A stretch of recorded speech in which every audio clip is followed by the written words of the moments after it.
Hey guys, what's up? My name is Anthony. Welcome to another edition of Being a Sports Talk. So today, I have a controversial opinion. I don't think the Peyton Manning, Eli Manning things is good. The Monday Night Football. People are like, oh, this is great. And everyone's like, oh yeah, this is great. They're all high-fiving each other. Like, oh, this is amazing. But it's like one of those things I think is going to get old pretty quickly. I was trying to find an analogy to this. But like, I don't know. It's kind of like when you're at a candy store, a store when you're younger. It's just like you can have candy. Your mom's like, I can have candy today. You're so excited. But then each time you asked her for candy, she said no. The one time she says yes, you're like, oh, I'm so excited. But when you're older, you go to the candy store and you're like, oh, I guess I'm not going to have candy today. Every once in a while, you're like, oh, I want to have candy. But it doesn't feel as special because, it doesn't, you're free. Like, you can do whatever. That's the best analogy I can come up with. But it's kind of like one of those things where you're playing a video game. It's just like, we want this content really bad. We want this, you're playing Call of Duty. We want this gun. And then you get it. It's like, okay, yeah. But part of the thing is like you want more. Then when you get it, it's like, okay, this is not as good as I thought it would be. And I think it has a lot of potential. They need to keep freshening it up.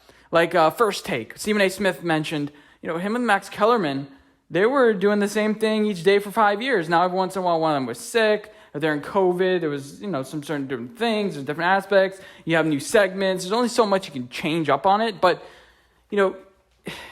it's different. The Manning things is different, but Eli kind of doesn't, want to be there, it feels like. Have a little bit more energy. And it kind of becomes like SpongeBob, where it's just like, okay, the characters are the characters, and it gets kind of stale after a while. But I want to see more. I want to see extra things. I want to see, the point of the broadcast is, theoretically, okay, it's something extra. It's something that you don't see all the time. It's something that if the game is 30-3, you can have some sort of entertainment rather than everyone tuning it off. You can hear some stories. That's why it's going to be interesting. You bring on Ray Lewis, you bring on Gronk. I want to see fantasy. I want to see, they're up-tracking this fantasy team. And for some reason in my mind right now, I have to say it, the Nickelodeon games. The NFL's trying. But, you have to, and it's once a year for them. But for Monday Night Football, I want to see fantasy. I want to see betting odds a little bit. I want to see a bunch of different things like that. Like, the live betting. Like, now Green Bay is favored by 14 points. I want to see, Green Bay initially was favored by 11 points. Let's see how many people picked it. Let's just see the odds that will happen, because it makes things more interesting. So put the betting odds live on the screen in the game. Do the wide receiver over-under yards. Like if a wide receiver hits his over based on ESPN's or whoever's sport book, I want to see that. But right now, it has a lot of potential, but it's just a shtick thing. It's like, am I really enjoying... I'm not even sure if I would enjoy Peyton Manning break down every single play, but they're not even talking about the game. A bunch of people like Zach Schaumler, I'll mention him. He's like, man, I don't need a guy to say 1st and 10. No, I kind of need a guy to say 1st and 10. Imagine a guy hits a home run and you just hear nothing. I want to hear something. It's something, when I was younger, I didn't quite understand it, but now I get it because you kind of get used to it too. But like, if a guy hits a home run, imagine the announcer just says nothing. No, the reason why you watch over home runs is partially because you want to see how far he hits it. And, the pitch, the swing, the fans' reaction. But you also want to hear the guy go, it is high, it is far, it is gone. You want to hear that. You don't want some guys all the time. You don't have to commentate every single play. And normal commentators don't do that. They don't say, okay, no, he's heading up the left side. And that's hard to do. But they're not doing it pretty much at all. And they're not really commenting on the game that much. I like to see a little bit more of them commenting on the game. And I watched the entirety of the fourth quarter, so maybe I'm getting the greatest sample size. But I would like to see them break down, okay, this is a play from a little bit earlier, that we got time to watch during the break. And this is what I'm kind of seeing, and this is what I'm expecting later. I would like to see a little bit more of that. So I don't think it's a horrible product. I just think everyone's like, Eli Manning and Peyton Manning are the best. Okay, how many forehead jokes can you hear? How many stories eventually are you just going to hear where these guys aren't... You'll hear the same stories over and over again. Like I listened to a podcast. It's called Two Pros and a Cup of Joe. It was Outkick the Coverage. It transitioned in a transition period. But I hear LeVar Arrington has told the same story 4 times about how it's like, oh, my team, thought we were going to be really good, and then Joe Madden said, if you guys make it to the Super Bowl, I jump off I'll go bungee jumping. And, the thing was Joe Madden wouldn't fly anywhere. If you didn't know, like, he would take buses everywhere because he didn't want to be off. He's like, I'll stay to the ground. And I'm somewhat like that as well. Like, ground is where I am. I'll be on a boat for a little bit, but I love solid ground, kiss the ground. But you can only tell the same stories so many times. Like, you're going to get some nuggets eventually with, Brett Favre and these guys coming in. And they're interesting stories, but what more does that add to, like, I guess it's the game and stories. I could just watch a documentary, on my own time. But it's kind of cool seeing them in, like, live conversation, kind of chill, relaxed.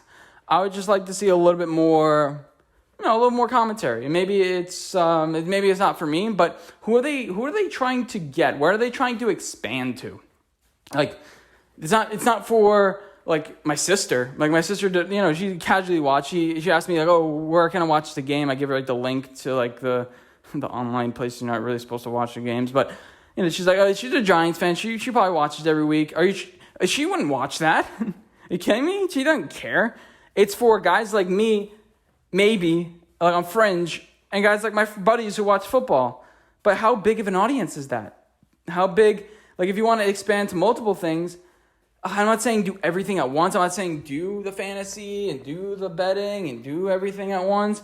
I'm just saying people are like, oh, this is way better than the commentary and whatever. And I kind of get that. The commentary is kind of old and kind of bland, but I don't think the regular Joe Schmo is going to like it.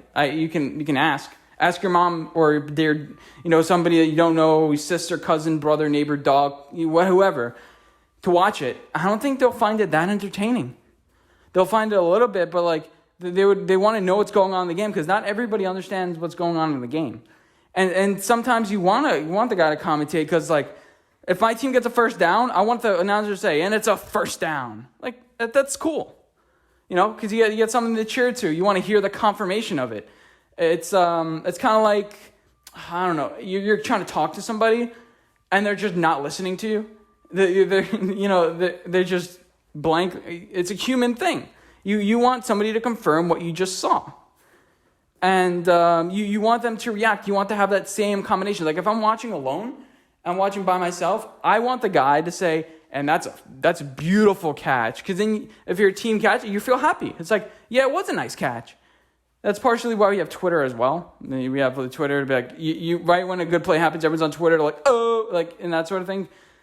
But I want the comments there to say, what a catch. Like, react to it like a normal human emotion. Because sometimes they get it wrong, but I want that little bit of person. And I think that I think it has potential. That's pretty much all I got to say about it. I don't hate it. I don't love it. I'm somewhere in the middle, but I don't really see the wide audience of it. And I think it has to change in order for it to stay. And they have, I think, 10 weeks of it, so 8 weeks left. If I had to choose between each commentary, I would tune it on Monday Night Football because it's something different. It's not something like I'd see on Sundays, so it's like, okay, I'll try watching this. So they make a little bit of difference. But if that was every single game, like the candy store reference, if it was every single day I had candy, like, it's the uniqueness of it kind of falls.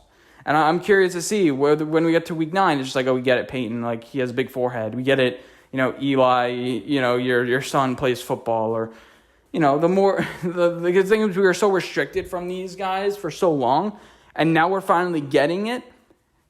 And then how long does that last? And maybe the Watt brothers do it eventually, or maybe, Drew Brees, I don't know, Tom Brady does it eventually, or Rob Gronkowski, and they have their own thing. And that'll be pretty cool. But maybe it's the start of a new thing. Maybe it's just a little bit of a pilot that we're like 3D TVs. Like that was the analogy I think I was looking for. Like 3D TVs. Everyone thought it was great. I'm like, we can watch 3D in my living room, but nobody. What's that audience? How much time do you want to watch a 3D TV? Like 2D is just fine, But I hope you guys enjoyed this video. Let me know what you guys think, and I'll see you guys in my next one. Bye, guys.